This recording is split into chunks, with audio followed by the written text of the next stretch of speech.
Saviez-vous que la pomme de terre est un aliment presque complet pour un repas? En effet, une pomme de terre contient environ 85 d'hydrates de carbone, 10 de protéines et 5 de lipides, ce qui correspond à peu près au ratio adéquat dont le corps a besoin. Si vous la pilez avec un peu d'huile d'olive, vous en faites une combinaison parfaite. Conservez un peu d'eau de cuisson pour rendre votre purée plus soyeuse. Elle contient également tous les acides aminés essentiels au bon fonctionnement des cellules. Les pommes de terre cuites à la vapeur sont celles qui conservent le mieux leurs propriétés, suivies de celles bouillies puis cuites au four. La pomme de terre contient une grande quantité de magnésium, de potassium et de la vitamine C qui se retrouve principalement dans la pelure. Par contre, plus la pomme de terre vieillit, plus la vitamine C diminue. Il existe plusieurs variétés de pommes de terre de différentes couleurs. Ses propriétés restent sensiblement les mêmes, mais son goût et sa texture peuvent varier. C'est sa quantité d'amidon qui détermine sa texture. L'amidon est en fait un sucre complexe qui se digère lentement dans l'organisme. Une pomme de terre fraîche récoltée est pauvre en amidon car il se forme avec le vieillissement de la pomme de terre. Les pommes de terre riches en amidon ont une chair farineuse qui s'effrite lors de la cuisson à l'eau. Elles conviennent bien pour les purées et la cuisson au four.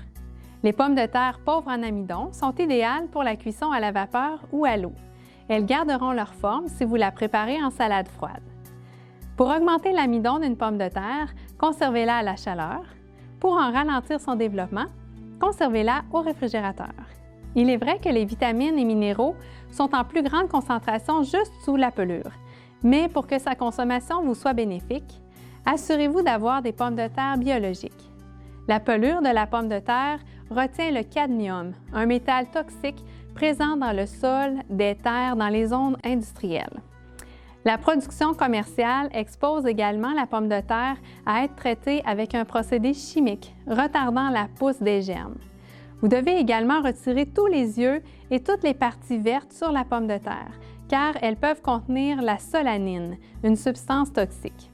Elles se conservent longtemps dans un endroit frais et sec, avec une petite couche de terre dessus encore. Le sac de papier est préférable au sac de plastique pour empêcher l'humidité de la faire pourrir. La pomme de terre est vraiment un aliment de choix qui se digère facilement. Très nourrissante, elle procure de l'énergie longue durée et elle diminue l'acidité dans le corps. Il s'agit seulement de bien la connaître et de la prêter d'une façon santé. Vous l'aurez deviné, frite dans l'huile ou en croustille, elle devient très riche en mauvais gras. Mettre la pomme de terre au menu, c'est une autre bonne façon de mieux vivre. Pour d'autres vidéos, abonnez-vous!